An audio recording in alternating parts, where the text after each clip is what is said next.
नमस्कार दोस्तों, welcome to current affairs.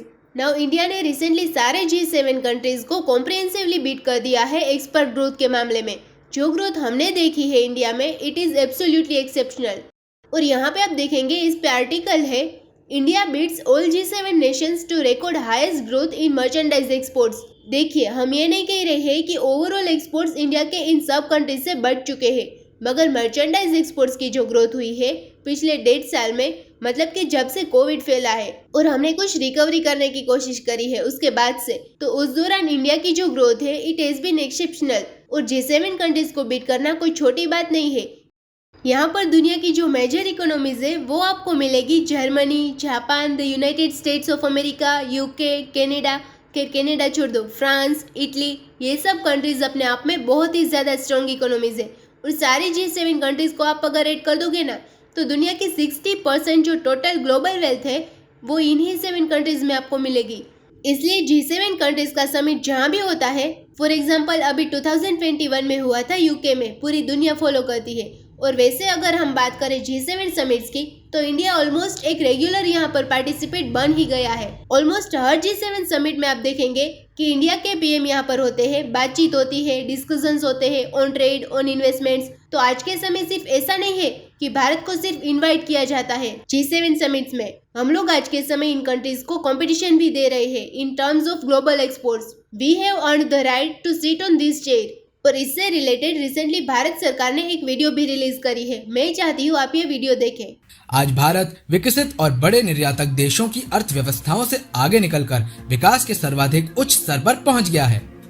जनवरी जुलाई 2020 और 2021 के आंकड़ों को देखें तो थाईलैंड के निर्यात स्तर में 16%, वियतनाम 26%, कोरिया 27%, यूरोपीय यूनियन 27% और चीन के निर्यात स्तर में 34% की वृद्धि देखी गई।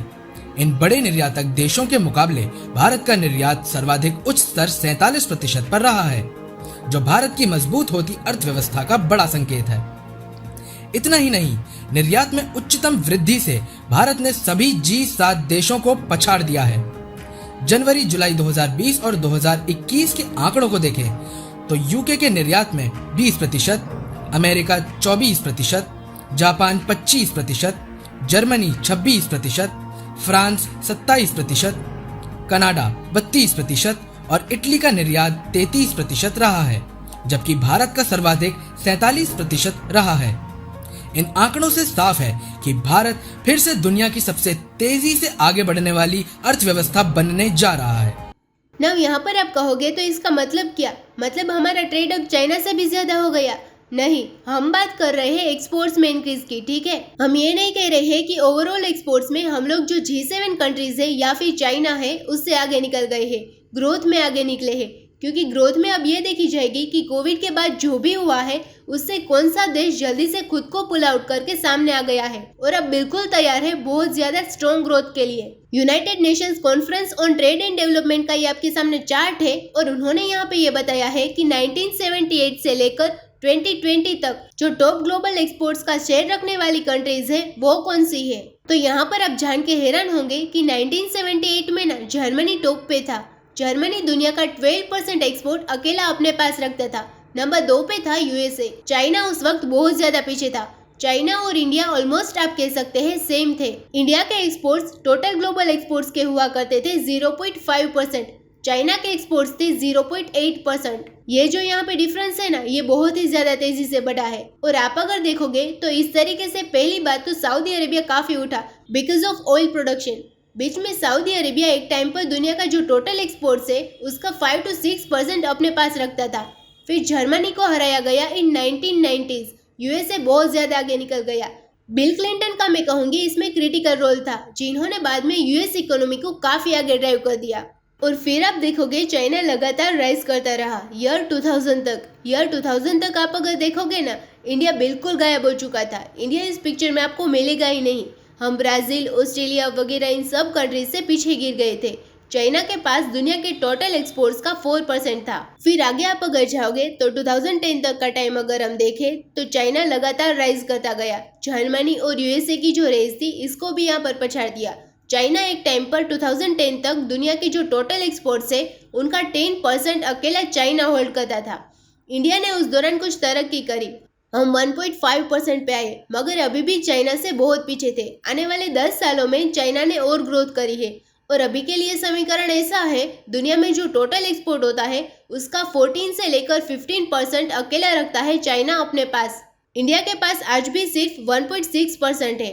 यूनिकोड डेटा के हिसाब से ग्लोबल एक्सपोर्ट्स के शेयर में अभी भी हम मेक्सिको, फ्रांस और वेरियस और कंट्री से आपको पीछे मिलेंगे, मगर जो ग्रोथ अभी के लिए दिख रही है उसमें पॉसिबल है कि अगली बार जब ये चार्ट बनेगा 2020 से लेकर 2030 के आसपास तक का, तो इंडिया का शेयर यहाँ पे आपको डेफिनेटली डबल डिजिट्स में भी दिख सकता है। It can very much happen.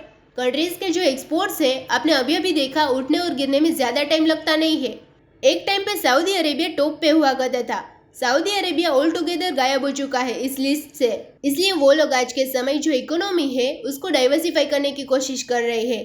तो इंडिया के लिए अच्छी बात यह है कि जो संकेत मिल रहे हैं उससे लग रहा है कि आने वाला एक दशक इंडिया का दशक होने वाला है, और इसलिए देखिए इंडिया में अभी पोटेंशियल कमाल का है। इंडिया अभी के लिए जिस रनवे पे है ना, अगर यहाँ से प्रॉपरली टेक ऑफ कर लिया तो बड़ी शानदार फ्लाइट होने वाली है। इसलिए दुनिया के जो कई ग्लोबल इन्वेस्टर्स है वो कह रहे हैं कि हमारा जो खुद का देश है यूएस, उसके बाहर हमारी जो पहली इन्वेस्टमेंट होती है वो हम इंडिया में करते हैं। तो इंडिया देखिए इस मामले में अभी काफ़ी तरक्की कर सकता है, और जितना हमारा एक्सपोर्ट बढ़ेगा, नौकरियां जनरेट होगी, रेवेन्यू हम जनरेट कर पाएंगे, overall it will benefit the entire country. और अभी के लिए मैं आपको अगर बताऊँ, रिसेंटली जो बढ़ोतरी देखने को मिली है हमारे एक्सपोर्ट में, उसमें आप सुन के हंसेंगे, मगर एक बहुत ही बड़ा रोल है पेट्रोलियम प्रोडक्ट्स का। अब यहाँ पे आप कहोगे पेट्रोलियम प्रोडक्ट्स मतलब कि पेट्रोल, डीजल वगैरह, ये तो हम खरीदते हैं, हम बेच कैसे रहे हैं इसको? देखो, हम लोग खरीदते हैं कच्चा तेल। इंडिया में जितनी रिफाइनरीज आपको मिलेगी शायद ही दुनिया की किसी मेजर कंट्री में हो, यूएस, चाइना वगैरह को छोड़ के।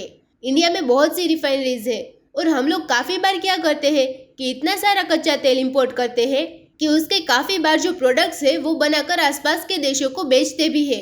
ना सिर्फ आसपास के देश, इवन जो अफ्रीका के दूर दराज के देश है उनको भी हम बेचते हैं। तो पेट्रोलियम प्रोडक्ट्स की जो डिमांड है सडनली इसमें स्पाइक आया है, तो इंडिया ने भी काफ़ी सारा यहाँ पर जो एक्सपोर्ट है ये किया है।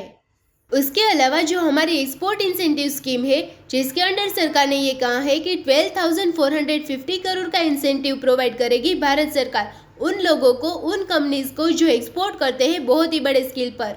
उससे भी हमने देखा है कि एक्सपोर्टर्स का मनोबल काफ़ी हद तक बढ़ा है। तो things are going very well for the time being. मगर लॉन्ग टर्म के लिए मोमेंटम अगर बना के रखना है तो उसके लिए बहुत ही ज़्यादा इम्पोर्टेंट है कि मेक इन इंडिया सक्सेसफुल हो और इंडिया में हम मैन्युफैक्चरिंग लगातार बढ़ाते रहे। तो इसी नोट के साथ वीडियो करते हैं ख़त्म। उम्मीद है यहाँ पे आपको काफ़ी कुछ जानने को मिला होगा। Thank you for listening.